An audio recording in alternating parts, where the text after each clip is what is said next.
For most of this century, the dominant political ideas have been collectivist. Making society fit some grand vision can have horrific results. The killing fields of Cambodia were an echo of Stalin's mass murders in the 30s. Marxism linked these forms of extremism. The dictatorships between the war essentially came from the same root. They were Marxist in origin, because Mussolini, who was the first fascist dictator, began as a socialist, and he developed a theory of socialism for Italy, which met with the full approval of Lenin.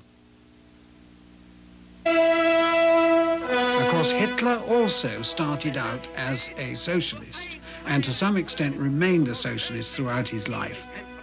Hitler never supported the capitalist system. He used it, rather in the same way that Stalin did in Russia, state capitalism. Hitler used capitalism. He terrified them, he bent them to his will.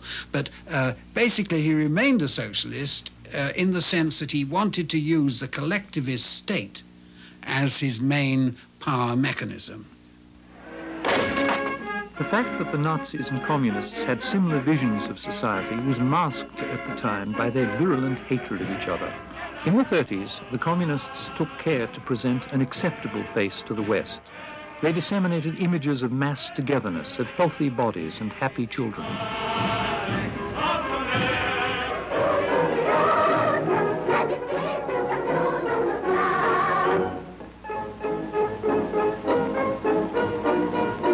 Amid beautiful surroundings, the children spend the last days of their summer holidays with songs and games. The youngsters return to their homes in perfect health and fresh for their new school semester.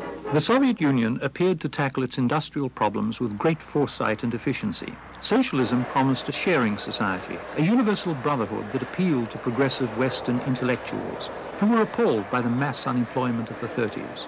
Communism seemed to offer a clear solution to the apparent bleakness of capitalism. America was experiencing the discontents of the Great Depression. The new Roosevelt presidency responded. I pledge myself to a new deal for the American people. Even the USA was attempting centralized economic control. The New Deal established a range of governmental agencies to control production, fix prices, and pump money into public works.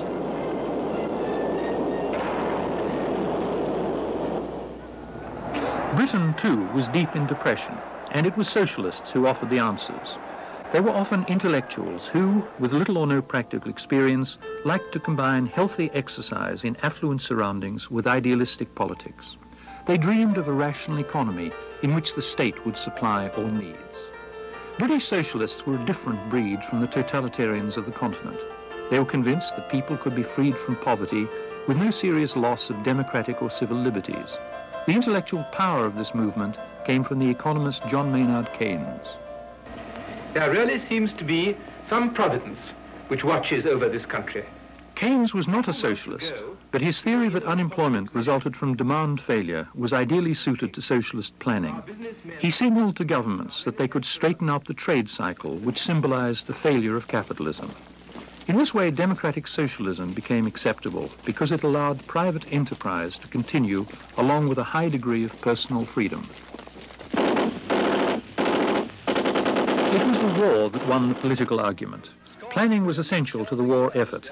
This is surely how governments should run a nation, rationally, with experts sitting around a table, agreeing what was needed.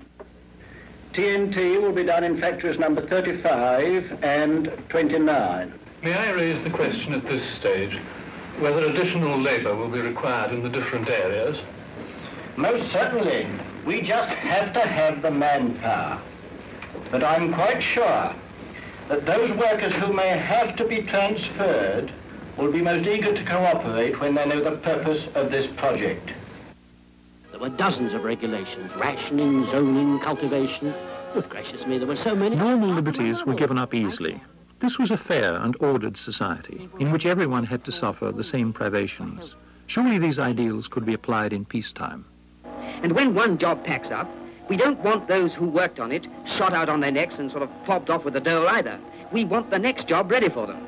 Housing is only part of the plan involving all kinds of production, exports. We've got to make goods to send abroad, up to a certain amount, no more, no less. Planned, in fact. Motor cars, why not? But it's all got to be done according to a plan. Labour will now have a majority over all parties in a House of 640. The Labour government set about creating a welfare program intended to be a model of democratic socialism. In the years after 1945, it had worldwide appeal. And in the post-war, immediate post-war years, the consensus became set in concrete that the government had a large and dominant role to play, not merely in the welfare, the expanding welfare sector, but in the whole of the industry and trade and the control of capital movements and all the rest of it, so that you had a collectivist apparatus established for war that was very slightly and grudgingly relaxed in the post-war years. A few voices were raised against this consensus, even in the 1940s, but they were writers and scholars, often continental refugees. They lacked power and influence. They expressed their opposition in books which, even today, capture the liberal hatred of tyranny. Perhaps the most important was the Austrian economist Friedrich Hayek. In 1944, he published a forceful polemic, The Road to Serfdom, which exposed the close connection between socialist ideas and totalitarianism.